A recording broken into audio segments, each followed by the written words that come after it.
All right, we mentioned the second was more from Dan Campbell about when to get guys out of the game. And look, I don't think this is a federal case. Some people are comfortable with it. The football team's playing so damn well, but I do know it's something we wanted to address. Here is the second portion when Dan Campbell later circled back to the question of why starters are in the game so late. All right, so there's where he came back to it. Yeah, I mean, there were a couple of things in his explanation in the first part of it too. It's he wants to make sure he doesn't stop good momentum, right? Well, they scored 7 straight touchdowns.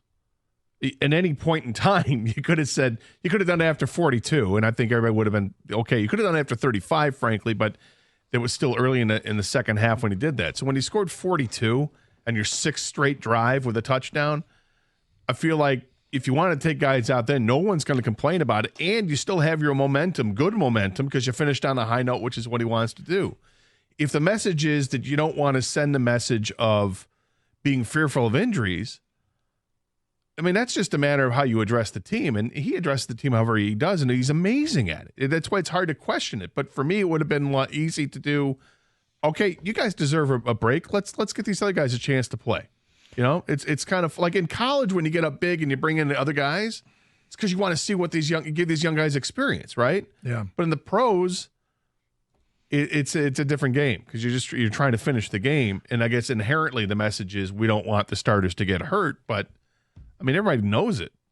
Yeah, I guess I just don't have as much of an issue with it because I don't have a huge issue. Yeah. But I would disagree with a little bit with it. I'm at a point here with him is the way he runs this team. They've taken on this identity, and I think if he changes what he thinks he should be doing, I don't want them to lose their identity in any way. I don't want it to impact, their approach towards the game of football in any way. But 248-539-9797. Let's get back to the people. Chris is next. Hi, Chris. Hey, guys. Love the show. Thank you. So my champ is definitely Dan Campbell because he's crazy. He's crazy like a fox. Because people criticize him for doing things that aren't logical, like going for it on 4th down. But I think there's more to it than logic because, like Phil Jackson, they called him the Zen master, had the team like meditating and visualizing, and they were talking about manifesting that turnover during the TV interview.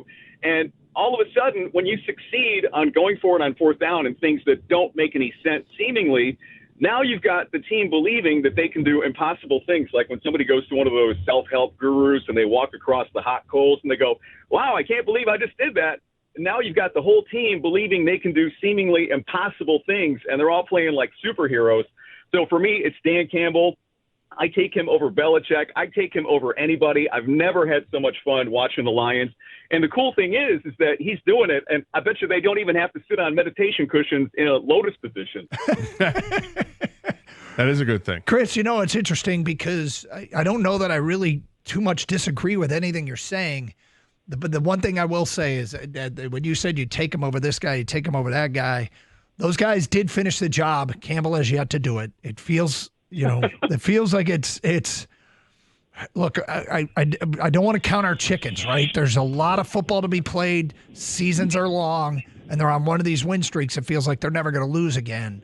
But things can change in a hurry, and I want this football team. God, we need them to finish the deal so bad. Yeah, it's almost like a magic spell, and I just hope the spell is never broken. No, I hear you. I hear it, Chris. Thank you for the phone call.